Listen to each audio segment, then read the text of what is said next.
पर नहीं चलता और पापियों की मार्ग पर नहीं खड़ा होता। अब एक जगह वचन में भी लिखा है कि उजाला और अंधेरा का क्या मेल है ना।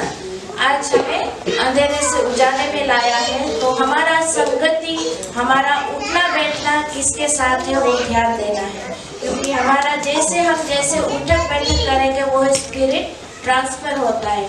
और नीचे कहा है वो व्यक्ति तो यहोवा के वचन से क्या होता है, प्रसन्न होता है और दिन रात उसका मनन करता है। आज हम ऐसे चुने हुए व्यक्ति हैं, चाहे जैसे भी हो परिस्थिति, लेकिन हमें परमेश्वर का वचन में क्या होना है, मगन होना है।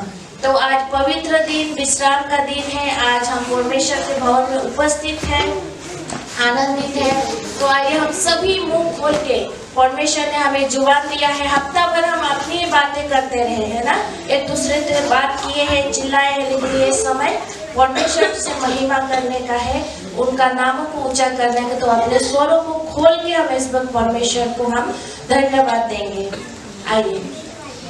महान परमेश्वर यहोवा, राजाओं का राजा, प्रभुओं का प्रभु, सेनाओं का यहोवा परमेश्वर पिता, आपको हम धन्यवाद चढ़ाते हैं पिता, आपको हम दंडवत करते हैं मेरे परमेश्वर, आपका नाम को हम ऊंचा करते हैं परमेश्वर, आपकी प्रशंसा जय जयकार करते हैं महान परमेश्वर यहोवा, क्योंकि आप योग्य हैं परमेश्वर, आप प्रशंसा के योग्य हैं, आप भय योग्य परमेश्वर पिता आप है, आकाश पृथ्वी को सृजन करने वाला परमेश्वर यहोवा आप है, आपकी उपस्थिति से पर्वत कांपती है परमेश्वर। धन्यवाद हो परमेश्वर पिता, आपके जैसा महान और पवित्र परमेश्वर ने हम जैसे तुच्छ व्यक्ति को आपने चुना है प्रभु, और आपके राज्य के लिए आपने हमें जुगाड़ किया है, इसीलिए धन्यवाद करते हैं परमेश्वर। हमारे नामों को ले लेके आपने हमें पुकारा है प्रभु जी, हमारे नामों को आपने अपने हथेलियों में लिखा है, उसके लिए को बोले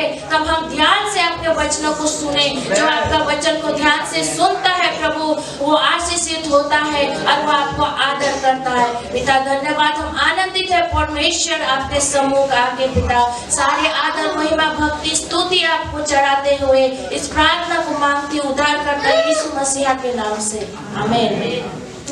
अभी जितने भी नहीं कर रहे हैं, तब परमेश्वर को वचन आज तपाईको निम्ति यही छ।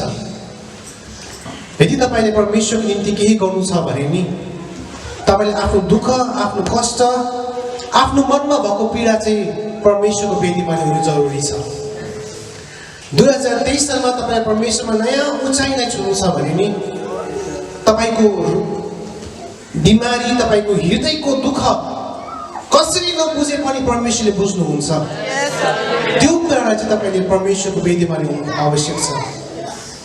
और जब आप परमेश्वर के सम्मुख उस चीज को लाएंगे ना, मनुष्य का दवाई से, मनुष्य का बोला हुआ वचन से आप चंगा नहीं होंगे। मनुष्य ने एक दिन धारस दिन हामी छौं, मनुष्य आपको थोड़े समय के लिए एक धारस देता है कि मैं हूं, हम हैं, पर वो धारस काम नहीं करता है। आपको यीशु का स्पर्श जरूरी है। तपाईको आफ्नो व्यक्तिगत जीवनमा, आफ्नो परिवारमा तपाईलाई यदि आत्मिक उन्नति चाहिएको छ भनेर नयाँ उचाइमा तपाई उड्न चाहनुहुन्छ भने चाहिँ तपाईलाई येशूको स्पर्श खाँचो छ। अनि मात्रै तपाई नयाँ उपलब्धिहरूलाई परमेश्वरमा तपाई पाउन सक्नुहुन्छ। नत्र भने तपाई एउटै स्तरमा उड्नुहुन्छ। हवाजहाज एकै स्तरले उड्दा है, हामी पनि त्यही स्तरमा उडिरहेको हुन्छ। सारैभरि लाग्छ हामी धेरै काम गरिरहेका छौँ, तर यदि तपाईलाई परमेश्वरको छेउमा जानु छ भने चाहिँ तपाईले एरोप्लेन हैन, तपाईलाई रकेट हुनु परेको छ। हालेलुया।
हम आत्मा में बढ़ना चाहते हैं। संसार तो हमें उसकी ओर खींचते हैं, लेकिन जो कोई यहाँ पर इस समय में आत्मा में जागरूक है, परमेश्वर का वचन बोलता है, जिसके पास है उसे और भी दिया जाएगा, और जिसके पास नहीं है उसके पास जो कुछ भी उससे छीन लिया जाएगा। इसलिए प्रभु हमें आत्मा में बनते जाना है। हम यहीं पर है प्रभु, हम आपकी उपस्थिति में पिता यीशु धन्यवाद। आज के ये सेवकाय शुरू से लेकर आखिर तक पवित्र आत्मा हम आपके चरण में समर्पित करते हैं। सहायता करें, यीशु मसीह के नाम से प्रार्थना मांगते हैं, आमीन। सबको जय मसीह की। एक दूसरे को जय मसीह करते हुए जिएंगे, इससे कोई फायदा नहीं है, इससे कोई लाभ नहीं है। फिर भी हम कर रहे हैं, लेकिन परमेश्वर पिता जिसने पुत्र को भेजा, प्रभु यीशु को धन्यवाद। मजे की बातें हैं, फिर भी परमेश्वर आप और मुझे प्रेम करता है, वो हमें रास्ता दिखाता है। हालेलुया। और वो हमें बनाना चाहते हैं। मैं एक व्यक्ति के बारे में बात करूंगा जो बाइबल में लिखा है। उत्पत्ति 12 जब हम देखते हैं, अब्राहम के बारे में है। अब्राहम को परमेश्वर बोलता है कि तुम उठ, वहां से निकल जा, और अब्राहम सचमुच परिवार लेकर निकल जाता है। और उस समय में, शाम के समय वो बेतल में पहुंचता है, और बेतल में जाकर के वो वेदी बना करके परमेश्वर यहोवा को स्मरण करता है। इससे साबित होता है कि अब्राहम परमेश्वर को डर और भय मानने वाला परमेश्वर था। लोगों ने नहीं देखा, उसे माँ बाप ने नहीं देखा, लेकिन परमेश्वर ने देखा, इसलिए उस परिवार से अलग किया और आगे बढ़ते गया। बेतल से वो आगे बढ़ते गया, लेकिन उस जगह पर पहुंचा जिस जगह में बिल्कुल ही अकाल पड़ा था, खाने का कुछ भी नहीं था। तो और आगे बढ़ता और मिस्र के सामने में पहुंच जाता है। लेकिन जो ही मिस्र के देश में पहुंचता है, वो सारे को कहते हैं, अपने पत्नी को कहते हैं, सारे तुम तो बहुत सुंदर हो, तुम्हारे कारण शायद मुझे मार सकता है, क्योंकि जब तुम बोलोगी ना ये मेरा पति है तो मुझे मार देगा, इसलिए मुझे जीवित रखने के लिए तुम ये बोलना कि ये मेरा भाई है। और वो राजा फिरौन के दरबार में पहुंच जाता है, और दरबारी लोग देखते हैं सारे को अपने राजा के पास, फिरौन के पास में पहुंचाता है, और फिरौन उसको पत्नी बना लेता है। और अब्राहम को बहुत सारे गाय बैल को धन संपत्ति फिरौन देता है। लेकिन परमेश्वर देखता है मेरे प्रियो, इसलिए परमेश्वर की इच्छा में चलना है। परमेश्वर ने फिरौन के घराना को, फिरौन अकेला को नहीं किया, पूरे घराना को ऐसा तकलीफ दिया कि फिरौन को उसका याद आ गया, ये जितना भी मुझे तकलीफ मिला ये सारे के कारण है, सारे के कारण मुझे तकलीफ मिला। तो अब्राहम को बोलता, तुमने मुझे क्या किया? ये तो तुम्हारा पत्नी है, इसको मैंने इसको पत्नी बना कर रखा था, लेकिन ये तो तुम्हारा पत्नी है, इसको तुम ले गए जा। और उसी समय वो गेट आउट कर देते, वहां से निकल देता है, और अब्राहम पूरा धन संपत्ति लेकर के वहां से निकल जाता है। और भाई देव इसके साथ में उसका भतीजा दूध भी था। उसके पास में बहुत ही पशु था, इसीलिए एक दिन ऐसा हुआ कि अब्राहम का गाय बैल देखने वाला चरवा और लूत का चरवा के बीच में झगड़ा हो जाता है। तो अब्राहम लूत को बोलता है कि देख भाई, ये बहुत सारे जगह पड़ा है, तुम किधर जाना तुम चुन लो। तो लूत देखता है जो यर्दन का जो बेसी था, उपजाऊ भूमि था, हरा भरा घास था, उसने वो चुन लिया, वो उधर चला गया, सदम की तरफ चला गया। और अब्राहम लूत से अलग हो गया, अब्राहम लूत से अलग हो गया। जब लूत से अब्राहम अलग हो गया, तो अब्राहम ने अब परमेश्वर का यहोवा दर्शन में आकर, परमेश्वर यहोवा दर्शन में आकर का अब्राहम को बोलते, जब लूत से अलग हो गया तो बोलता है, अब्राहम को बोलता है, तेरी आंख उठाकर दायां बायां उत्तर दक्षिण देख, ये सारा भूमि मैं तुमको दूंगा और तेरे वंश को मैं बढ़ाऊंगा, तेरे वंश को मैं किंकों के समान, धूल की किंकों के समान मैं बनाऊंगा। इतना ज्यादा होएगा तो कोई गिन नहीं सकेगा। लेकिन वो मनुष्य अगर गिन सके तो गिने, कोई नहीं गिन सकता उसके अब्राहम के संतान को अभी तक।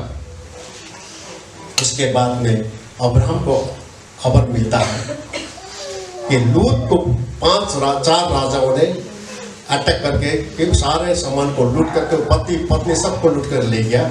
अब्राहम अपना 318 जन जो उसका अपना आदमी था लेकर के लड़ाई करने को जाता है। इसका मतलब अब्राहम के साथ में बहुत लोग थे और उसको जीत करके जब वो वापस आते हैं रास्ते में उसे सालेम का राजा अबीमेलेक जो बड़ा महापुजारी भी था उससे मिलता है और उससे जो भी लूट का माल था 10वां चढ़ाते हैं। अबीमेलेक भी खाली हाथ नहीं आता, उसे देने के लिए रोटी और दाखरस लेकर के आते हैं। जब लूत से अलग हो गया, परमेश्वर यूहन्ना उसे दर्शन में बोला है। अब जब अबीमेलेक से मिलने के बाद में अब जब हम उत्पत्ति 15 में पहुंच जाते हैं, फिर परमेश्वर उसे दर्शन में बोलता है। देखो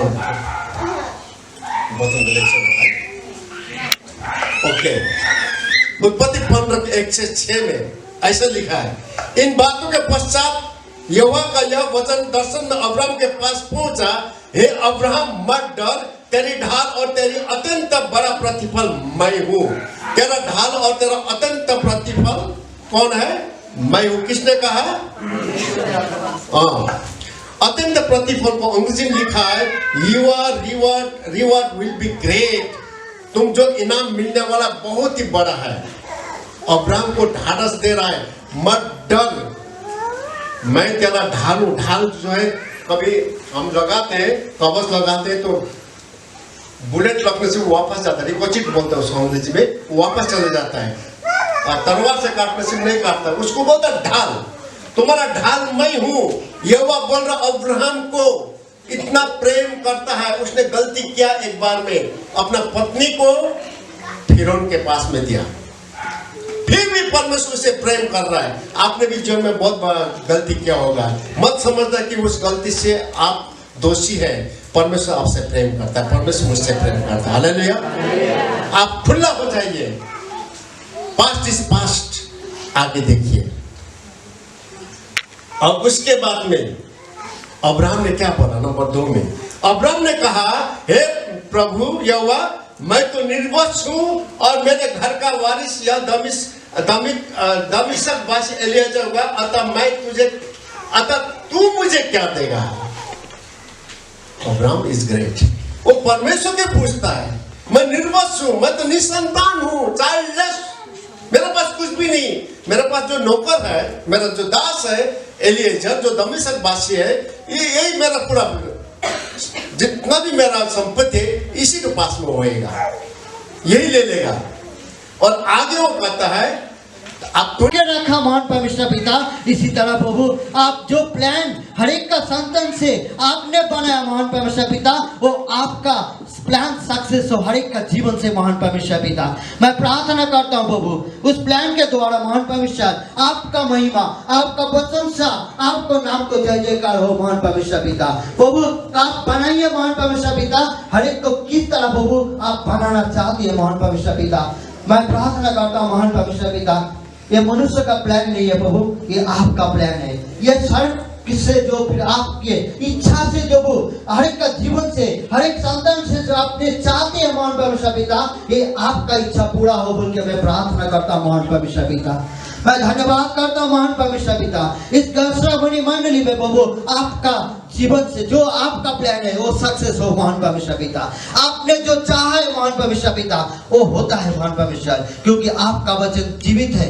आप प्रभु आपका बातें जो बोलते हैं प्रभु आप वो पूरा करते हैं महान परमेश्वर पिता। मैं प्रार्थना करता हूँ महान परमेश्वर पिता, आने वाला दिन में प्रभु इस तरह प्रभु हर एक इस मंडली को प्रभु आप ऊंचा में ले चले महान परमेश्वर पिता। हर एक का जीवन से प्रभु आपका नाम को ऊंचा कर पाए। परमेश्वर पिता का प्रेम, पवित्र आत्मा का संगति, सहभागिता अब से लेकर के हम सबों के साथ में यीशु मसीह का बादल में दूसरे आत्मा तक बनी रहे। आमीन। सबको जय मसीह।